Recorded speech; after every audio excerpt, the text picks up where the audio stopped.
July 28, 1996, started out as just another ordinary day for two fishermen at Brixham Harbor in Devon. They started at the crack of dawn, but weren't having much luck. So they decided to take the fishing trawler out much farther than normal, 6 miles out to a remote area called the Roughs.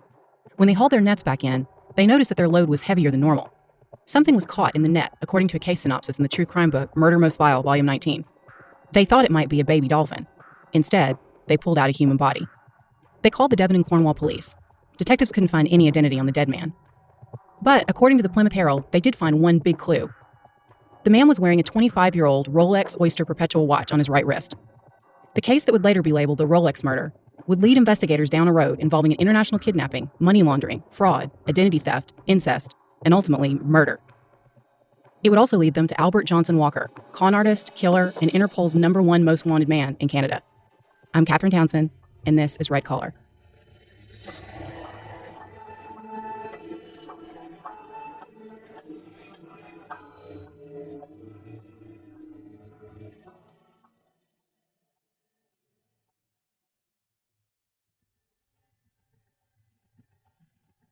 In July 1996, UK police detectives were trying to identify the mysterious body that two fishermen had caught at sea. It was a man, and he was dressed in a long-sleeve shirt, pants with the pockets turned inside out, and brown shoes. He had no identification on him. Investigators say the body was in good condition, which indicated to them that he had not been in the water for an extended period of time. He did have a tattoo on the back of his right hand, which investigators figured out was probably a maple leaf. They wondered, could he have some tie to Canada? The cause of death was unclear. A post-mortem examination revealed several injuries, including a deep gash on the victim's head. His lungs were filled with water, which suggests that he may have still been breathing when he went overboard. Police did not find a match to the man when they searched missing people in the area, which led them to initially lean toward the possibility of this being an accident. He could have hit his head, or been hit with something, like a fishing net, and then fallen off the boat and drowned. But it could also have been foul play. They wondered, was someone else on board, someone who attacked him and threw him into the sea? The best clue they had was on the dead man's wrist, the Rolex Oyster Perpetual. The Rolex is an amazing piece of machinery. It's waterproof and self-winding. According to experts, these watches keep the correct time for around 40 hours without wrist movement. So investigators were able to figure out the watch had stopped sometime on July 22nd, which meant that the time of death was sometime on July 20th. They turned the watch over and found a serial number. After contacting Rolex, they were able to locate the owner of the watch. Now they had a name, 51-year-old Ronald Platt, a former soldier who worked as a television repairman. They also had a last known address in Chelmsford, Essex, around 250 miles away. But when police went to the address, there was no Ronald Platt there. They contacted the landlord who had rented the home to Ron Platt at one point, and he gave police another name, of a man who had been listed as Ron's reference for the apartment, David Davis. Police contacted David and noted that the gentleman, who had a slight American accent, was very helpful. According to Devon Live, David seemed genuinely distraught when he heard about Ron's death. He told them that he had given Ron money to set up a business in France, and he said he hadn't seen him since June. At this point, police thought that Ron had probably been riding the ferry between England and France, and somehow fallen overboard into the English Channel. Police told David they needed a written statement, and made plans to drive out to his house. This is one of those where, I know I sometimes say that cases are stranger than fiction, but this really is an example of that happening. The police knocked on the wrong door. That's when investigators got another shock. The elderly neighbor who answered looked really confused. When they asked about David Davis, the man said he had never heard of him. Instead, he told police that his neighbor's name was Ron Platt. He said that Ron worked in finance, had a young wife, and owned a yacht. Now police were figuring out that David Davis had stolen Ronald Platt's identity. But why would David want to become Ron? What was he hiding? Police began quietly investigating David Davis. When they found his yacht, the Lady Jane, in South Devon, the investigation went into overdrive. They were worried that David may flee the country, and they knew they had to make a move. Finally, on Halloween, they raided his house. They found the 52-year-old at home with his 21-year-old wife, Noelle, and 2 young children. Jason Neal wrote in True Crime Case Histories that when police went inside, they found a literal gold mine. They found around 4,000 pounds in cash, and, in addition to the stack of money, they found 2 large gold bars hidden in the baby's diaper bags. They found a fortune in other currencies too. This was pre-Euro, so there were French francs, Swiss francs, and fine art paintings totaling a worth of around $290,000. Police arrested David Davis on October 31st, 1997. At this point, they suspected that he may have something to do with Ron Platt's death, but they had no hard evidence. Now, the laws in the UK are a little different than they are in the US. In the US, like we see on so many detective shows, police can't hold you if they don't charge you. But in the UK, police can detain you for up to 24 hours before they either have to charge you with a crime or release you. And in some cases, they can apply to hold you for several days if you're suspected of something serious, like murder. The Crown Prosecution Service reportedly gave the detectives a week to come up with something definite. If they didn't, they would have to let David Davis, aka Ron Platt, walk.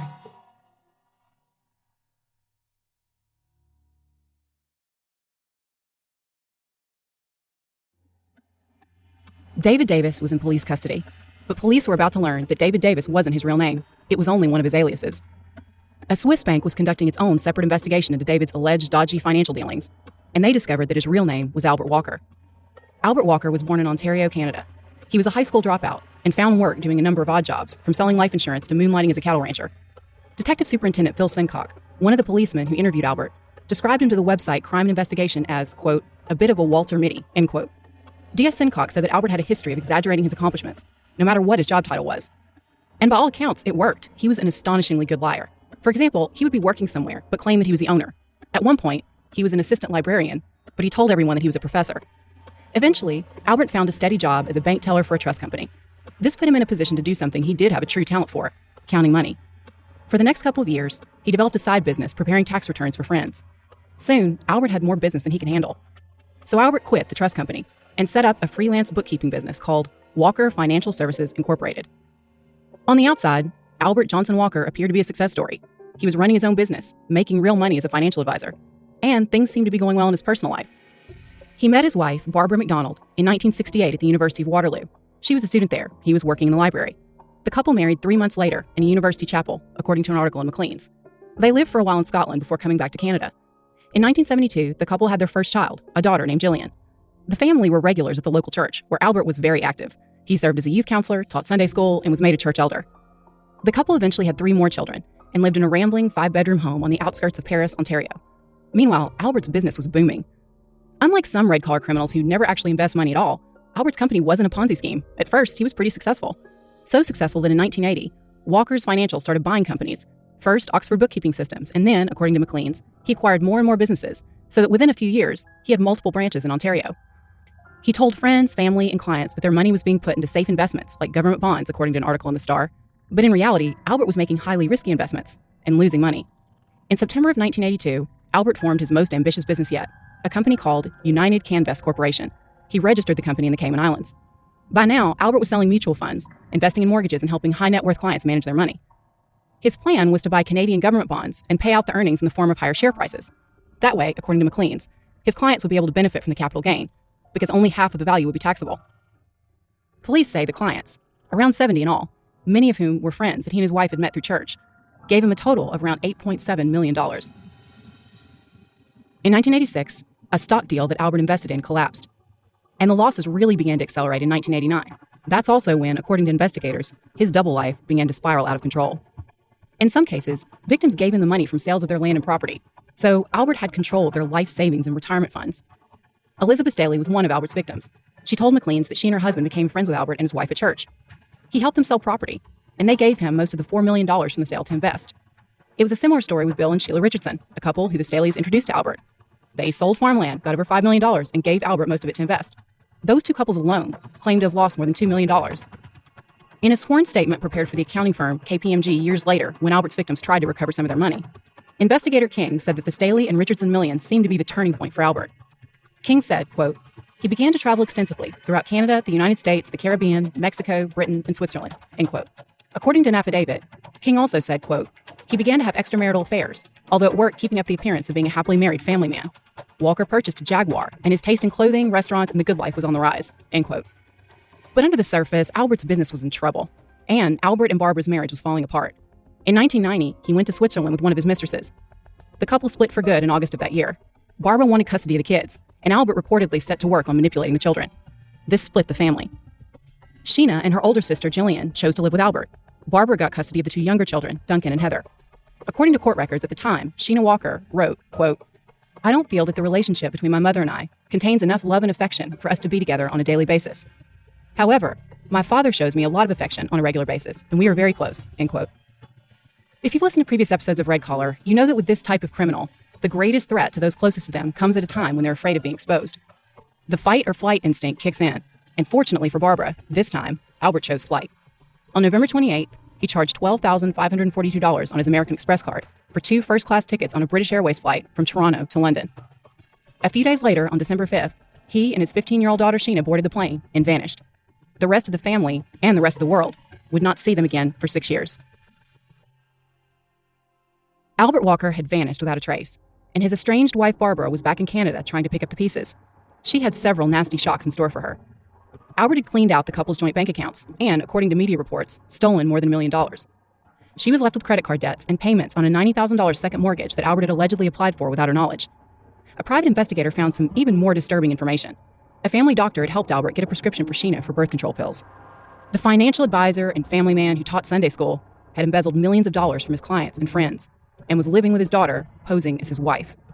In 1993, Canadian authorities charged Albert Walker with 18 counts of fraud, theft, and money laundering.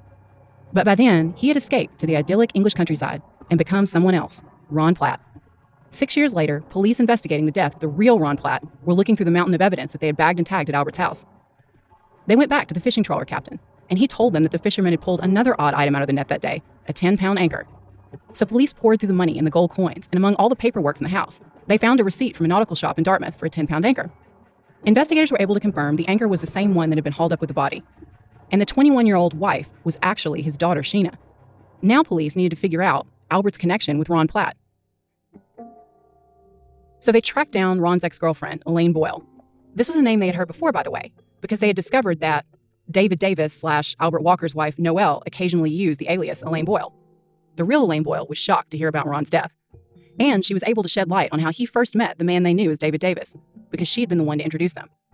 Elaine described Ron as kind and gentle, and she showed police photographs that she had taken of Ron wearing his watch, which was, she said, his most prized possession in the world. Elaine said she first met the man she knew as David Davis in 1991 in Harrogate, where she was working in an auction house as a receptionist. Elaine described David as charming and engaging. She claimed that he told her he was planning to move to Yorkshire. Then, after knowing Elaine for only a few minutes, David offered her a job. Elaine introduced David to her boyfriend, Ron, and the couple and David became fast friends. At some point, David offered them a share in his new company, which he had named the Cavendish Corporation. He said that he was hiding money from his estranged wife, who he described as a successful doctor living in New York, and David was adamant that he did not want her to find him. He told the couple that he did not want his name on any of the paperwork for the company, since his wife was greedy and she wanted to get her hands on his money. Elaine's job was to view property in Europe and to deposit money into her boss's accounts. But none of the properties was ever bought. But Elaine said she was somewhat naive, and the fact that the whole thing was a scam, she said, really only occurred to her in hindsight. She said on the TV series True Crime Stories, in an episode titled An Almost Perfect Murder, that she believed that David was a nice gentleman, and that his church attendance reassured her of his pure motives. She told the program, quote, "He often talked about God. If somebody is religious, you trust in them, you believe in them," end quote. After all, David was a pillar of the local community in Harrogate. The real Ron Platt, who was born in Canada, always dreamed of moving back someday to his home country. That was why he had the Canadian maple leaf tattooed on the back of his hand. While working for David, Elaine and Ron made trips to other countries where they converted Swiss francs to British pounds. Things were going pretty well, and in late 1992, David gave the couple a Christmas present. He offered them 2 one-way tickets to Calgary, Canada. There was just one catch. The tickets had to be used by February 1993. Also, David claimed that he would need to be able to take care of business in the couple's absence. So he took Ron's driver's license and birth certificate for the business. He also got Ron and Elaine's signatures made into rubber stamps. He said he could use these to sign business correspondence. In reality, this meant that after Ron and Elaine left the country, David had everything he needed to reinvent himself as Ron Platt. Ron and Elaine went to Canada in 1993, but according to Elaine, they didn't find happily ever after. She admitted that she struggled to settle there, far away from all her friends and family. So after just 5 months, she told Ron she wanted to go home. Ron stayed, and the couple split. But Elaine said there was absolutely no animosity. They knew they were going their separate ways, and they agreed to stay friends. She went back to the UK. At first, David Davis tried hard to convince Elaine to go back to Canada. But after a while, Elaine found it harder and harder to reach David. He moved out of his house in Harrogate and left no forwarding address. What she didn't know was that for the next 3 years, he and Sheena lived in southeast England as Mr. and Mrs. Platt. Meanwhile, Ron was having problems of his own in Canada. He struggled to find work, and in 1995, he decided he wanted to return to the UK as well. Now Albert had a problem. The real Ronald Platt was coming back. One of them would have to disappear.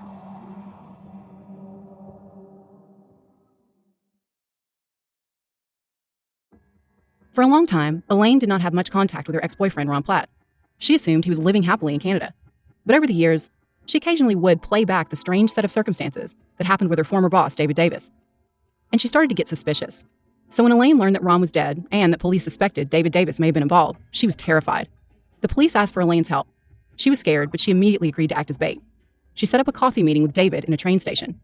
Chelmsford police were along for this sting, but it was a bust in the end because David didn't show up. Police were building a circumstantial case against David, whose real name was Albert Walker. Investigators were searching the Lady Jane for evidence. And on the boat, they found fingerprints on a bag that belonged to Ron Platt.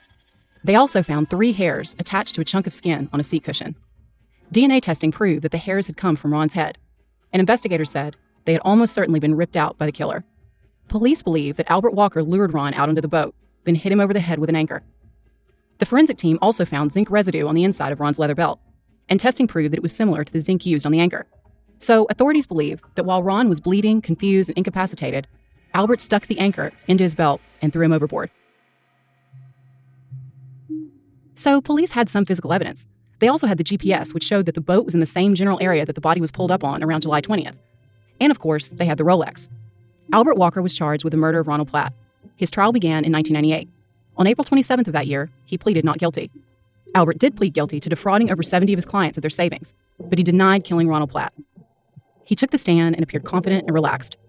Albert admitted that he had lied about his identity and committed fraud. But he didn't answer the questions on everyone's mind, including, who was the father of Sheena's children? Albert carefully avoided disclosing the exact nature of his relationship with his daughter. Investigators made it clear they believed that Albert was the father of Sheena's 2 children, but this was never publicly confirmed. Whatever the case, at his murder trial, Albert did his best to portray himself as a loving father who had nothing to do with Ron's death. Albert told the court that he didn't want his daughter to come to England with him, but, quote, she wanted to come and pleaded with me, end quote, according to a report in the Globe and Mail. He said that he took care of his daughter after she became pregnant out of wedlock. He said, quote, all sorts of girls have children out of wedlock, don't let it bother you, end quote. Whatever happened behind closed doors, the world was about to find out what a brave woman Sheena was when she took the stand, giving testimony that would launch a devastating blow to the defense. Sheena testified that she had been hypnotized by her father. She said, according to the Globe and Mail, quote, my father suggested that because there was a small child, we should present ourselves as a couple, end quote.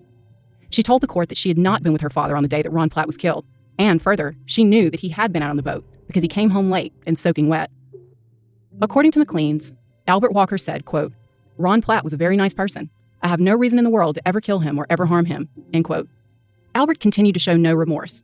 He said the forensic evidence found on the Lady Jane, including traces of Ron Platt's blood on cushions, must have been there because Ron hit his head at some point. British courts found Albert guilty, and he received an automatic life sentence for the murder. According to Devon Live, Mr. Justice Butterfield told Albert, quote, it was in my judgment a callous, premeditated killing designed to eliminate a man you would use for your own selfish ends. The judge said that Albert murdered Ron because he believed that Ron was, quote, increasingly a possible threat to your continued freedom. He became not merely expendable, but a danger to you, and he had to die. The killing was carefully planned and cunningly executed with chilling efficiency, end quote.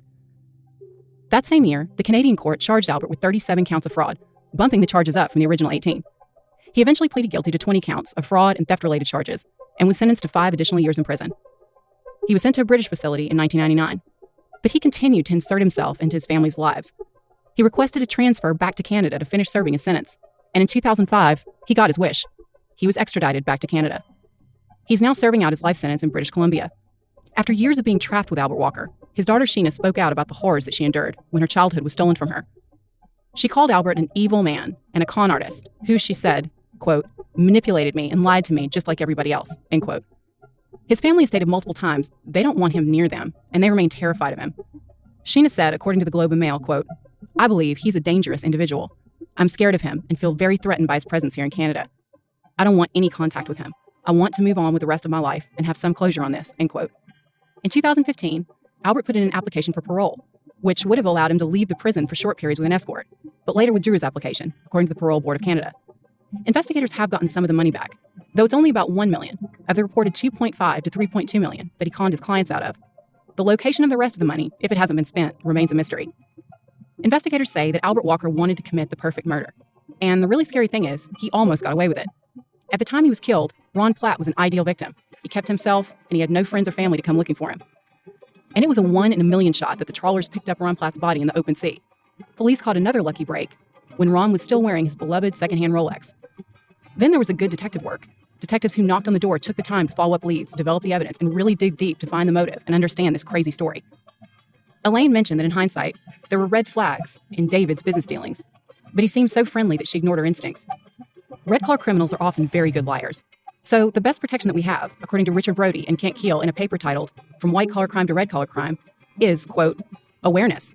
by consumers, government, employees, corporations, and executives, end quote. Committing fraud is not necessarily a nonviolent crime. In fact, money can motivate people to extreme acts of violence. One of the policemen who worked on the case said, quote, "I think this was the most unusual case I've ever had. It was a real, almost Agatha Christie storyline. It's one of those cases that comes along only once in your career. If you wrote a fictional script with the ins and outs that happened in this case, nobody would believe it. It would seem too far-fetched," end quote. Albert Walker has been jailed for life, and I don't know what his parole status is now, but in my opinion, he should never, ever be let out. If anyone on the parole board is considering releasing him, they may want to keep in mind this man is a brilliant liar. Police say that when he made a bail application, he actually managed to convince 2 prison guards to help with it. And in the month between the time that Ron's body was identified and Albert Walker was ID'd, Albert had bought 67,000 pounds worth of gold bullion. That's because, police believe, he was getting ready to run again, and probably become someone completely different.